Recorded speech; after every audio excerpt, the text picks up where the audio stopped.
မင်္ဂလာပါဒီနေ့ပြပြပေးမယ့်အကြောင်းအရာကတော့ command တွေရဲ့ input output redirection တွေ pipeline တွေအကြောင်းကိုပြောပြသွားမှာပဲဖြစ်ပါတယ်ပုံမှန်ဆိုရင်တော့ကျွန်တော်တို့က command တစ်ခုရိုက်လိုက်တယ်ဆိုရင်အဲ့ဒီရိုက်လိုက်တဲ့ command ရဲ့ result ကို screen ပေါ်မှာပဲလာပြီးတော့ပြရတယ်ပေါ့နော် terminal ထဲမှာပဲလာပြီးတော့ပြရတယ်ဒါပေမဲ့ကျွန်တော်တို့ဒီ Linux admin တယောက်အနေနဲ့အလုပ်လုပ်တဲ့အချိန်ကြာလို့ရှိရင်ဒီလိုဒီ command result တွေကို report file တစ်ခုအနေနဲ့သိမ်းချင်တာမျိုးဒါမှမဟုတ်လို့ရှိရင်လည်းဒီပထမ command ကနေပြီးတော့မှရိုက်လို့ရတဲ့ result ကိုတခြား command စီကိုထပ်ပြီးတော့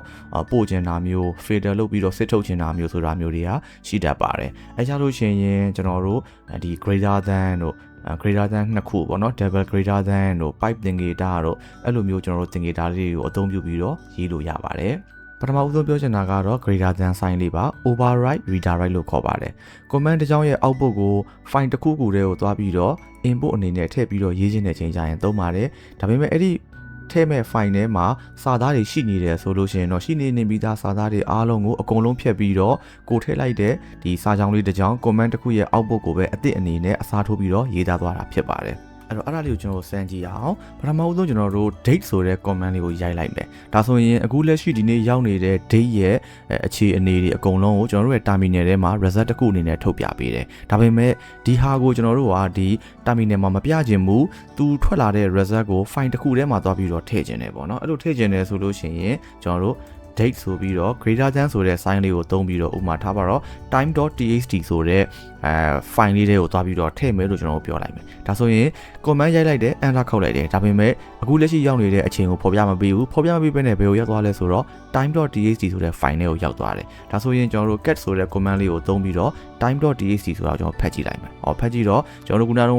ရိုက်လိုက်တဲ့ date ရဲ့ result လေးကိုထုတ်ပြပေးတာတွေ့ရမယ်Okay နောက်တစ်ခုကျွန်တော်တို့ထပ်ပြီးတော့စမ်းကြည့်မယ် host name ဆိုတဲ့ command လေးကိုရိုက်ကြည့်မယ်ဒါဆိုရင်ကျွန်တော်တို့ဒီ host name လေးရဲ့နာမည်လေးကိုထုတ်ပြီးတော့ပြပေးတယ်အဲ့ဒီ host name လေးကိုပဲကျွန်တော်ခုနကတော့ထည့်ခဲ့တဲ့ time.txt ဆိုတဲ့အထဲလေးကိုသွားပြီးတော့ထည့်လိုက်မယ်ဒါဆိုလို့ရှိရင်ကျွန်တော် time.txt တွေကိုထည့်တာက2ကြိမ်ဖြစ်သွားပြီပထမတစ်ကြိမ်က date ဆိုတဲ့ command လေးကိုသုံးပြီးတော့ထည့်တယ်ဒုတိယတစ်ကြိမ်က host name ဆိုတဲ့ command လေးကိုသုံးပြီးတော့ထည့်တယ်ကျွန်တော်တို့ cat နဲ့သွားပြီးတော့ဖတ်ကြည့်မယ်ဖတ်ကြည့်တော့ကျွန်တော်တို့ host name လေးကိုသုံးပြီးတော့ထည့်ခဲ့တဲ့ result လေးကိုပဲကြံခဲ့တာတွေ့ရနိုင်မယ်ဆိုလိုချင်တာကအရှိမဘာတွေပဲထည့်ခဲ့ဘာစာသားတွေပဲရှိခဲ့နောက်ဆုံးရိုက်လိုက်တဲ့ဒီ greater than sign လေးနဲ့ import ထည့်လိုက်တဲ့ result ကိုပဲသူကတစ်ခုတည်းကိုပဲထုတ်ပြပေးတယ်ဆိုလိုချင်တာကအရှိမရှိခဲ့တဲ့စာသားတွေအကုန်လုံးကိုဖျက်ပြီးတော့ override လုပ်ပေးသွားပါတယ်ဒုတိယတစ်ခုကတော့ကျွန်တော်တို့ advanced redirect လို့ခေါ်တယ်greater than sign လေးနှစ်ခုကိုသုံးပါတယ် double greater than လို့လည်းတစ်ခါလေးခေါ်ပါတယ်ဆိုလိုချင်တာက command တစ်ခုရဲ့ output ကိုကျွန်တော်တို့ redirect လုပ်ချင်တဲ့ file ထဲမှာ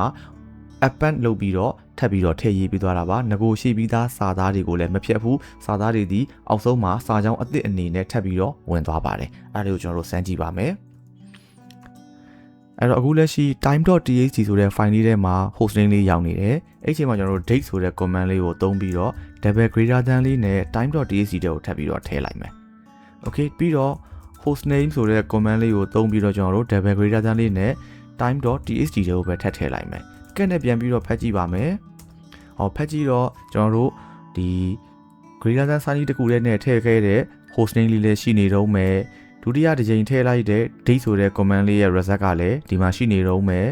နောက်ဆုံးတစ်ကြိမ်ထည့်ခဲ့တဲ့ဒီမှာ host name ဆိုတဲ့ဒီ command result လေးကလည်းရှိနေတော့မှာပဲဒါဆိုရင်သူ့ရဲ့သဘောတရားကဒီမှာ double greater than ဆိုလို့ရှိရင်သူ့နောက်မှာထည့်မဲ့ file တွေကိုစာသားတွေမဖြတ်ဘဲနဲ့စာကြောင်းအသစ်အနေနဲ့နောက်ကနေထပ်ပြီးတော့ထည့်ပေးသွားတယ်ဆိုတာဒီမှာတွေ့ရပါလိမ့်မယ်နောက်ထပ်အသုံးများတဲ့ redirect တစ်ခုကတော့ error redirect လို့ခေါ်ပါတယ်သူကတော့ to greater than ဆိုတဲ့ sign လေးနဲ့သွားပါတယ်ကျွန်တော်တို့ရိုက်လိုက်တဲ့ command တွေထဲမှာ error message တွေပါလာနိုင်တယ်ဥပမာ command not found လို့ဟာမျိုးတွေ file or directory not found လို့ဟာမျိုးတွေစသဖြင့်အဲ့လိုမျိုး error message တွေပါလာနိုင်ပါတယ်အဲ့လိုမျိုးပါလာတဲ့ error message တွေကိုပဲတီးတန်းကျွန်တော်တို့က redirect ပြန်လုပ်ချင်တယ်ဆိုလို့ရှိရင်ဒီ to greater than ဆိုတဲ့ error redirect sign လေးကိုသုံးပါတယ်ဒါဆိုရင်ကျွန်တော်တို့ cat ဆိုပြီးတော့ time.txt ကိုဖတ်တယ်ကျွန်တော်တို့ဒီ command result ဒီမှန်တယ် error မရှိနေဘူးပေါ့နော် okay အဲ့ဒီအချိန်မှာကျွန်တော်ကဒီမှာ cat ဆိုပြီးတော့ထားပါတော့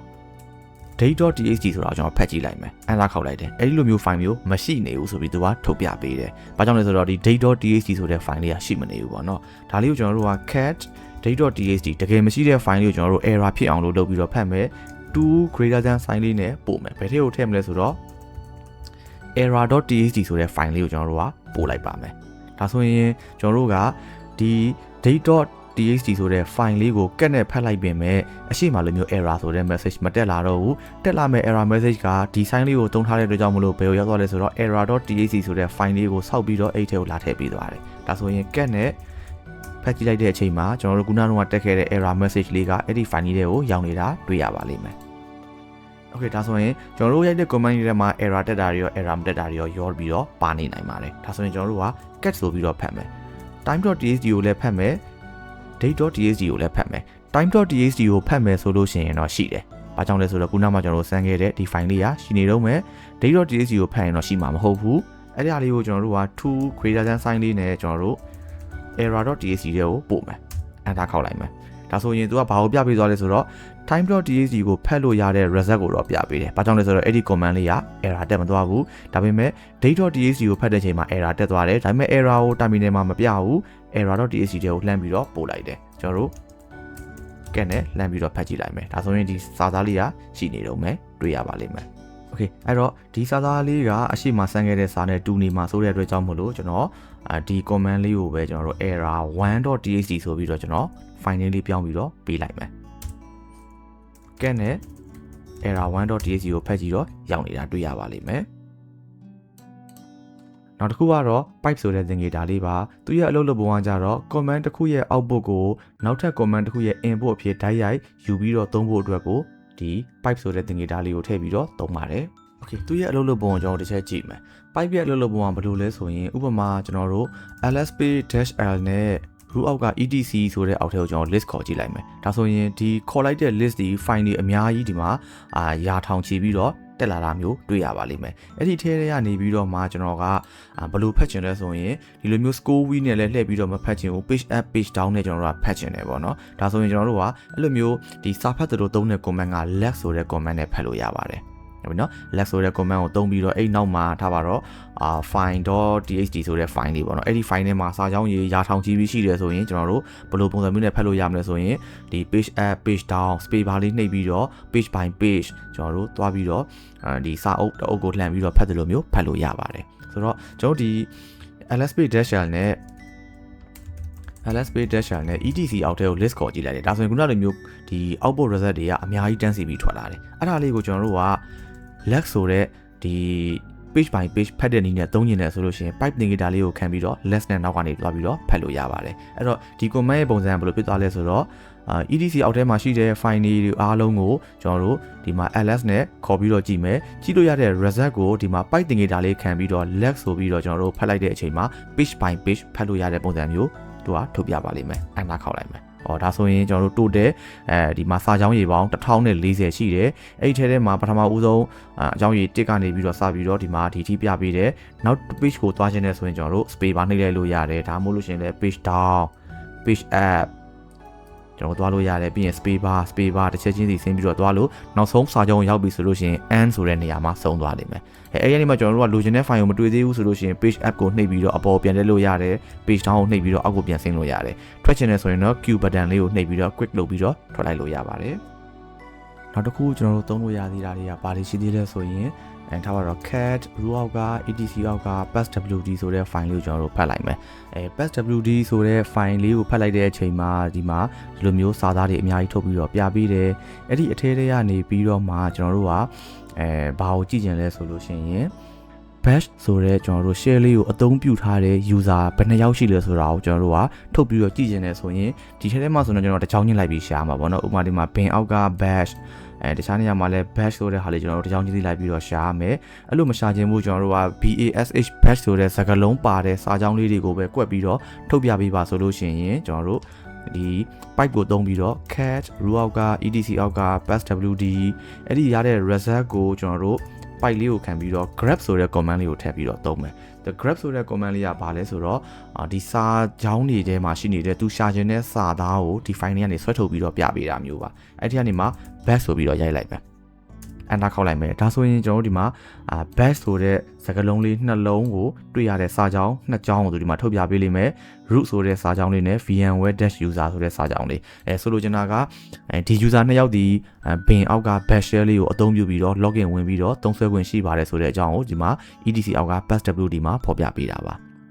အဲ့တော့ဒီမှာ grab ဆိုတဲ့ command လေးကိုကျွန်တော်နည်းနည်းထပ်ပြီးတော့ပြောချင်ပါတယ် grab ဆိုတာလေးကသူကကိုဖတ်ချင်တဲ့ဒီ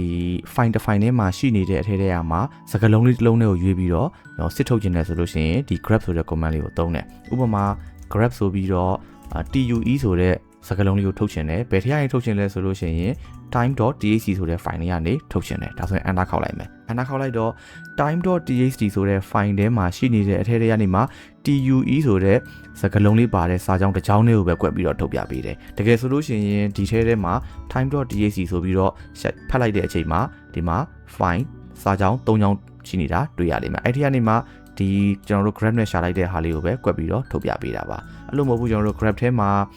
server A ကိုလိုချင်တယ်ဘယ်ထဲမှာလဲဆိုတော့ time.txt ထဲမှာလိုချင်တယ်ဆိုရင် enter ခောက်လိုက်ရင်နှစ်ကြောင်းထုတ်ပြပေးပါလိမ့်မယ်ဆိုတော့ဒီပုံစံနဲ့ကျွန်တော်တို့ကဒီ file လေးထဲမှာဒီစာသားလေးရှိလားဆိုတာကိုရှာချင်တယ်ဆိုရင်လည်းဒီ format နဲ့ရှာလို့ရတယ်ခုနလိုမျိုး pipe indicator လေးကိုသုံးပြီးတော့ရှာမယ်ဆိုရင်လည်းရှာလို့ရပါတယ်ဥပမာဘယ်လိုရှာမလဲဆိုရင် cat ဥပမာထားပါတော့ time.txt ထဲမှာ grab နဲ့ရှာမယ်ဘာကိုရှာမှာလဲဆိုတော့server A ဆိုတဲ့ကောင်ကိုရှာမယ် enter ခောက်လိုက်မယ်ထွက်လာတဲ့ result ကအတူတူပါပဲအဲ့တော့ဒီ video file လေးထဲမှာပြပေးခဲ့တာကတော့ Linux ရဲ့ redirection တွေနဲ့ပတ်သက်ပြီးတော့ပြောခဲ့တာဖြစ်ပါတယ်။ဘာလဲဆိုလို့ရှိရင် override, redirect, append, redirect, error redirect, pipe ဆိုတဲ့ဟာလေးတွေကိုကျွန်တော်တို့လက်တွေ့သုံးပြခဲ့တာလည်းတွေ့ရပါလိမ့်မယ်။အဲ့တော့ဒီ feature တွေကိုကျွန်တော်တို့ကသီးသီးခြားခြားပိုင်နိုင်သုံးနိုင်သွားပြီဆိုလို့ရှိရင်တော့ Linux မှာ automation script တွေရေးတဲ့အချိန်ကြာလို့ရှိရင်အရန်အသုံးဝင်တာကိုတွေ့ရမှာပဲဖြစ်ပါတယ်။အဲ့တော့ဒီ video file လေးကမိတ်ဆွေတို့အတွက်အကျိုးတစုံတရာဖြစ်ထွန်းနေဆိုရင် like and share လေးလုပ်ထားပေးခဲ့ပါဦး။ channel လေးကိုလည်း subscribe လုပ်ထားဖို့မမေ့ပါနဲ့။နောက် video ဒီမှာပဲပြန်ပြီးတော့တွေ့ကြပါမယ်။